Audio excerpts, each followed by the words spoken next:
ઉઘાડા માથે જમાઈને દુખણા ન લેવાય, દોષ લાગે. ઉઘાડા માથે કોઈનું સન્માન ન કર, દોષ લાગે. પણ આ બધા દોષ અમુક જગ્યાએ સીમિત છે. એવું ન કરવું કે પછી એમાં જડતા આવી જાય. શિવાલય જાઓ ત્યારે અવશ્ય માથા પર લુગડું રાખો. આરતી સમયે લેડીઝે માથે ઓઢવું જોઈએ એવું બધા કહે છે, અને ન ઓઢીએ તો બુદ્ધિનો નાશ થાય એવું પણ કહે છે. પહેલા પ્રથમ તો આરતી ટાણે તમે પુત્ર વધુ હો, સુહાગન હો, માથે ન ઓઢ્યો તો ત્યાં જ બુદ્ધિનો નાશ થઈ ગયો. પછી અલગથી ક્યાં કરવાની થઈ?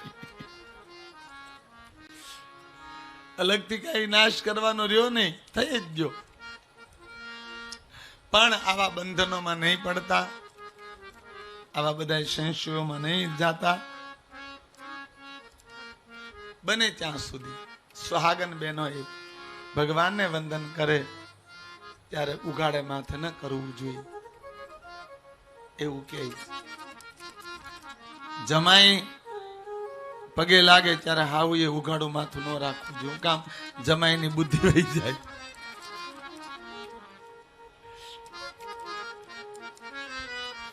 અત્યારે ઊંધું કરી નાખ્યું. હાવું પગે લાગે જમાઈને માથા પર રૂમાલ રાખે. એ તમારા માથા રાખો રાંદલ.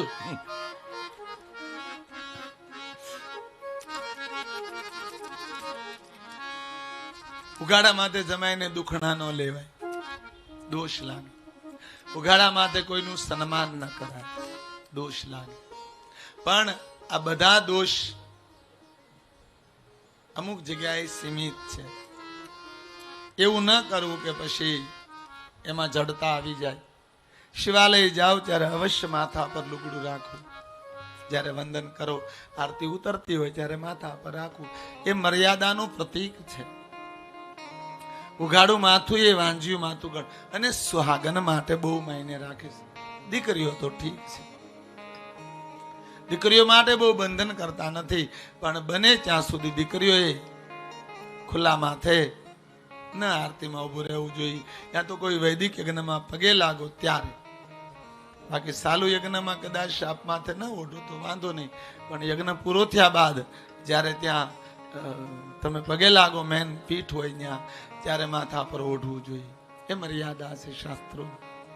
એટલા માટે તો દીકરીઓ યજ્ઞમાં બેહે તો એને કહું કે ભાઈ આપ ચૂંદડી નાખીને બેહો. ઉપવસ્ત્ર વગર યજ્ઞમાં ન બેહાય. કોરા કપાળે યજ્ઞમાં ન બેહાય. આરતીમાં જાઓ ને, પૂજામાં જાઓ તો કોરું કપાળ ન હોવું જોઈએ. કથા શ્રવણ કરો ને તો પણ તમારું કપાળ કોરું ન હોવું જોઈએ. એટલા માટે તો આપણે એક જ વ્યાસપીઠ એવી છે કે આપણા શ્રોતાઓને રોજ આપણે ચાંદલા કરીએ છીએ 10 વાગે. તમામ શ્રોતાઓના ભાગ્યની પૂજા કરીએ છીએ. આ નિયમો આપણા જીવનમાં આપણી મર્યાદાના રક્ષણ માટે છે. આપણા જીવનમાં એક શાશ્વતતા માટે છે. કારણ કે જ્યારે તમે ભગવાનને યાદ કરો ત્યારે તમારા મસ્તિષ્કમાં ઈશ્વર આવે, પરમાત્માનું સ્મરણ કરો. જો ઢાંકેલું હોય માથું તો શાયદ એ ઉર્જા ઉસી બગડે છે, ફેંકાય છે ઉસી, અહીંયા અટકી જાય છે માથા પર. એટલા માટે વસ્ત્ર આસાદિત માથું કરવું જોઈએ. જો કે અમુક જગ્યાએ તો ભાઈઓને પણ બતાવ્યું છે અમુક સંપ્રદાયમાં કે ભાઈ ગુરુ માથા પર ટુકડું કાઢીને જ ઢાંકીને જ એની બંદગી થઈ શકે. તો આપ બુદ્ધિ વહી જાય નહીં વહી જાય એવી તો મને નથી ખબર. પણ બને ત્યાં સુધી માથા પર ઓઢીને આરતીમાં ઉભું રહેવું જોઈએ. ત્યાં તો પગે લાગતી વખતે એક માથે ઓઢવું જોઈએ.